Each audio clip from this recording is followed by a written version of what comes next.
C'est une scène qui ne surprend plus personne à Marseille. Des rats qui se promènent sans gêne dans les parcs, à toute heure de la journée. C'est des gros rats, c'est des ragondins carrément. On est infecté, cette zone, je ne vous en parle pas. Et même dans les résidences que vous voyez ici, on vit avec eux. Ils rentrent même dans le hall des immeubles. Ils ont essayé plusieurs solutions et ça n'a jamais marché. Tu veux la caresser?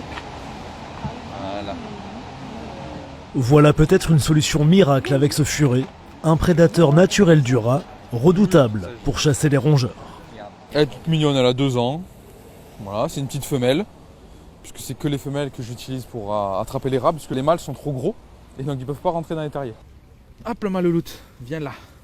Le furet fait fuir le rat et c'est moi qui capture le rat à la sortie. Si elle y rentre, c'est qu'il y a une odeur de rat. Si elle y rentre pas, c'est que ça sent pas le rat.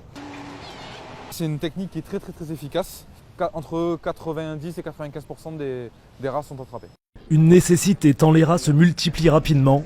Un couple peut faire jusqu'à 45 petits chaque année qui eux-mêmes se reproduisent. En 2 ans, la famille peut compter 45 000 membres. Ouais, j'en ai eu un. Et là on le met dans la boîte. Les furets permettent de stopper la prolifération des rats sans utiliser de produits toxiques. Le but, c'est aussi d'avoir une gestion plus naturelle, plus vertueuse des méthodes, donc on intensifiera ça. Avec seulement 2 entreprises spécialisées dans cette technique en France, ces furets ne demandent que du renfort, d'autant plus qu'ils ne peuvent intervenir qu'en extérieur.